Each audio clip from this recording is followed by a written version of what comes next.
What's good, YouTube? This your boy YG Snow 91 here. I'm just keep it plain and simple.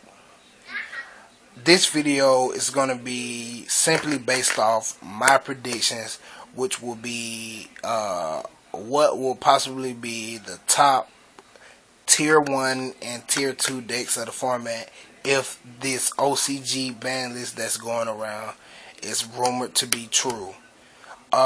We will actually find out when actually what the ban list is by either 12 o'clock midnight or the early morning of tomorrow. So yeah, without further ado, let's just really get into it. I'm probably gonna do a little explanation. I don't want to say this video might be quick or it's not going to be extra long, but it's not going to be extra short either. But anywho, my first off prediction for what's going to be the top deck of the format, I have coming in at number 5, I want to say Fire Kings.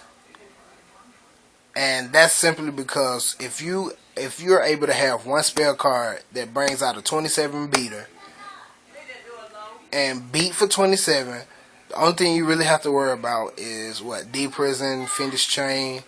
Well, really just D-Prison. But anything that's just a dark hole every turn, if you can get it destroyed every turn, is just simply crazy.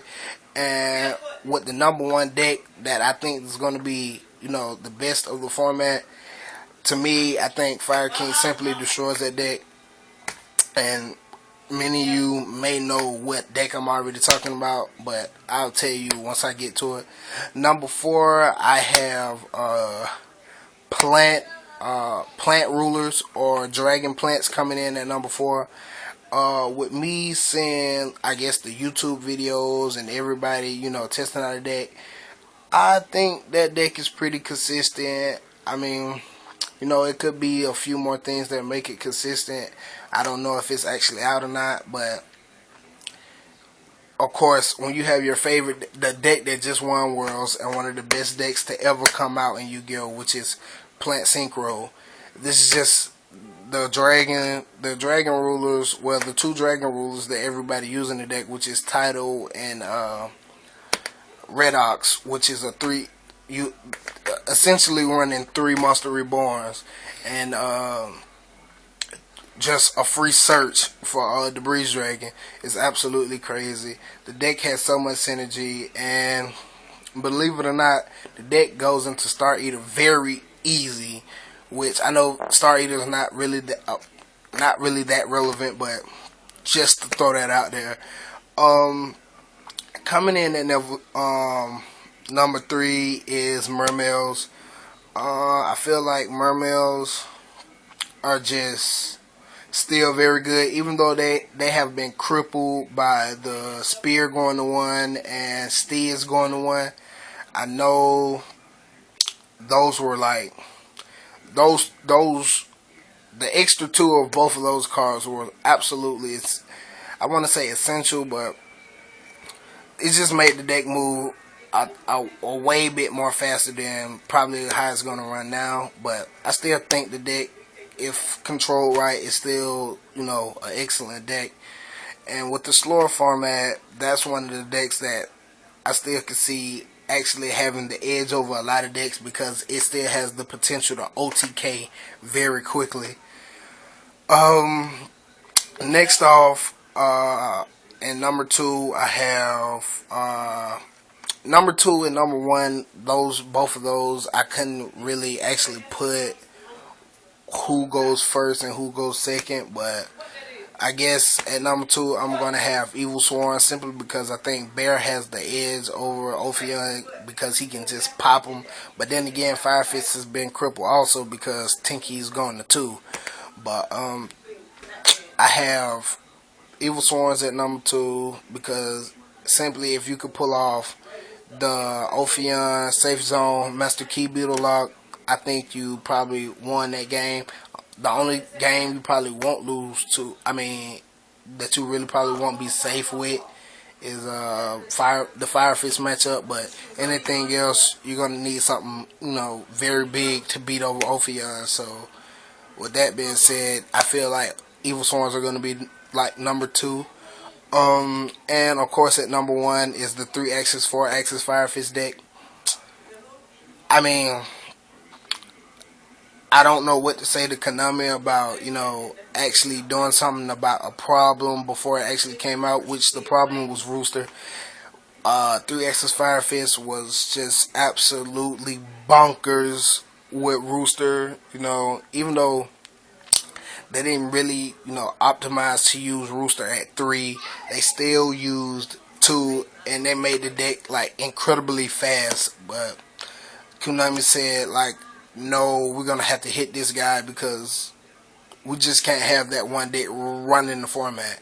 So Rooster went to 1, but I still feel like 3-axis Fire Fist still has a great chance, and 4-axis is 4-axis. I mean, if Bear and Gorilla and Dragon and all of those don't do the work, then the XYZs will. So there you have it for the tier 1 list.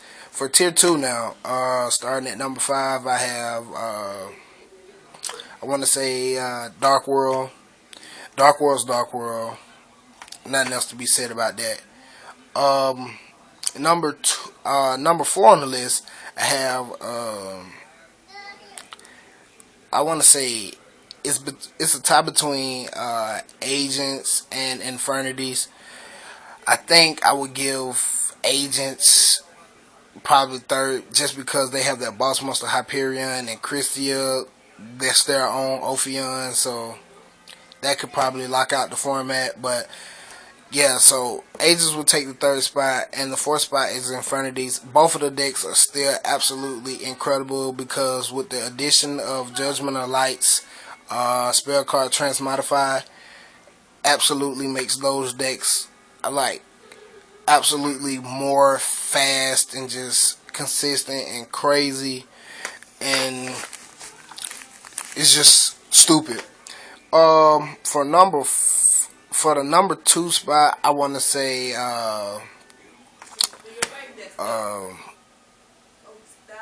let's say I want to say Heroes. Heroes is Heroes with Pot, Duality going back to 3, and E-Call going back to 3. Bubble Beat is looking absolutely amazing right now. And for number 1, I want to say for number 1, I think Constellars could be number 1. Why? Because with the control format coming near, I mean, being able to, execute bouncing monsters back at the right time could essentially win you the game from the get-go. I mean, it's just Constellars have so much field control. It's crazy with Pallades and M7 and just recycling with Sombre, and it's crazy.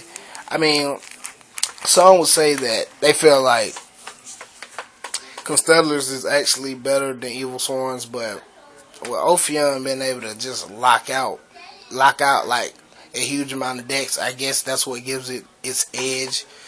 So yeah, so I have Constellars at number 1 for tier 2, and anything on down until it's proven worthy. You have, I know Gladiator Beast got huge support back with Bestiary going back to 2, but I mean, I know the format is going towards, now people are going to be setting a lot of back row. At the time, people weren't really scared of back row. I mean, people wasn't really scared of back row because dragons could just go through it, and wisdom just protect all spellcasters. So it was absolutely crazy there. And so Gladiator Beast, you got Insectors, you have the Black Wings with Black Whirlwind going back to 2. It's crazy. And what other deck?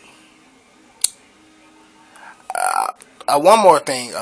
Boozins, I don't actually know where to place this on the list because I really don't know what it's actually viable against.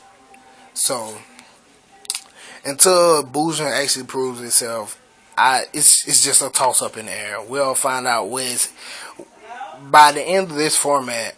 We'll actually know, or at least till Shadow Spectres come out, we'll know where to place Boozins at on this list. So those are my top deck predictions. You know, comment, let me know if you feel like my predictions are not all that good, or you feel like I should switch the place to some decks or not. And yeah, this has been your boy YG Snow 91. Comment, rate, subscribe, and I'm out.